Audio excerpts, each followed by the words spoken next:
Hello everyone, good afternoon. Um, this video we will be going to discuss about the taxonomy of learning domains, which is the chapter 4. But actually, this is the continuous of the report of Miss Domanic and Miss Storky. But my topic is all about the psychomotor of kinetics domain. Before of that, I would like to introduce myself. I am Lena Rose H. Flores from BSED English 2A. Okay, so let's back to our discussions. The psychomotor or kinetics domain, it talks about the psychomotor objectives are those specific or discrete physical functions, reflex actions, and interpretive movements. Traditionally, these types of objectives are concerned with the physical encoding of information, with movement and or with activities where the crows and fine muscles are used for expressing or interpreting information or a concept. So when we talks about psychomotor of kinetics domain, it talks about the physical movement. It talks about or it focusing only the physical functions of our body. But in these actions, but in this action, it traditionally these types of objectives are concerned with the physical encoding of informations. So, 'di ba, ang kinetics of ay 'di ba, ang psychomotor kinetics domain is mo siya na-focus siya sa unsa ang ato ang ginabuhat everyday, like unsa tong mga movements sa ato ang lawas. But it's not only the movements of our body, but na pod siya kanang names sa kung sa ato ang i-move sa atong lawas, na pod siya informations. So mo na siya ang psychomotor of kinetics domain. But before of that, I have here the scenario about the psychomotor domain in order to understand more or to clarify what is all about the psychomotor domain. So here are the scenario. Bia was a nursing student.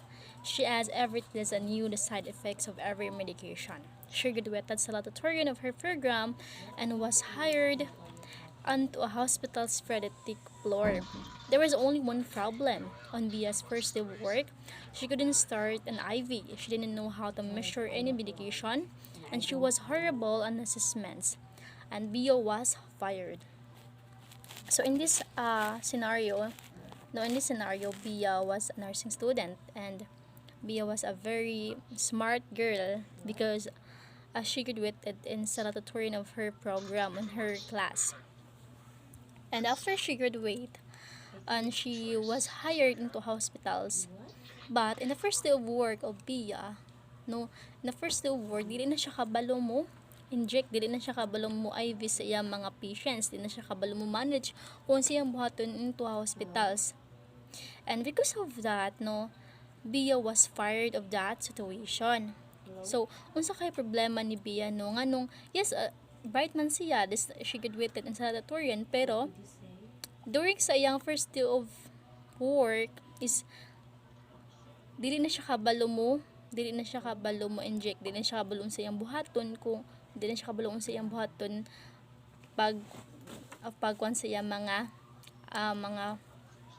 patients. So siguro ang problema ni Bea is as she didn't have any hands-on skills. She didn't know how to translate that theoretical knowledge into her brain, into her hands. Fortunately for Bea, she would never have been allowed to graduate nursing school without completing hands-on of psychomotor. So, kita din as a student or kita as a future educator also, it is very important to us to take psychomotor training. Like, dapat yun ay mag hands-on ta when it comes to teaching.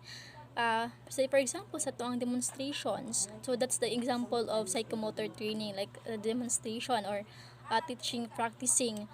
Kay diha na to ma-apply kung saan na to pag manage ang atong classroom in the future, unsa na to pag manage ang students, unsa na to pag manage ang classroom in the right way. So that's the importance of psychomotor training. And now psychomotor and the psychomotor domain there is the 5 definition, which is the first definition is imitations. So imitations, in other word of imitations, in Tagalog word of imitation is panggagaya, diba, right? So imitation, early stage in learning, complex skills overtly after the individual has indicated a red lines to take a particular type of actions. Imitation includes repeating an act that has been demonstrated or explained. It also includes trial and error until a appropriate response is achieved. Example of verbs that relate to these functions are begins, assembles, attempts, carries out, copies, collaborates, follows, mimics, repeats, reproduce, responds, moves. So, imitations. So, unsa pasabot anong imitations di I know? So, ang imitations is mo na siya ang kung atong ibot ng situations ni Bia sa imitations. Ang imitations is kanang kung unsa ang like from the Bia situations dapat during sa iyang college sa iyang pag-eskwela niya nursings no dapat is dapat ang iyang professors is like kanang ang iyang professor is nag-take na og actions kung saon pag-inject, nag-take na og actions about the nursing student about on how to manage their patients. So dapat ang gibuhat ni Bia is kanang iya lang bitong iyang gisundo kung unsa ang kanang dapat buhaton. Or another example is when it comes to imitation, another example is Mr. Akas is a very known of our school that he is a very good in dance.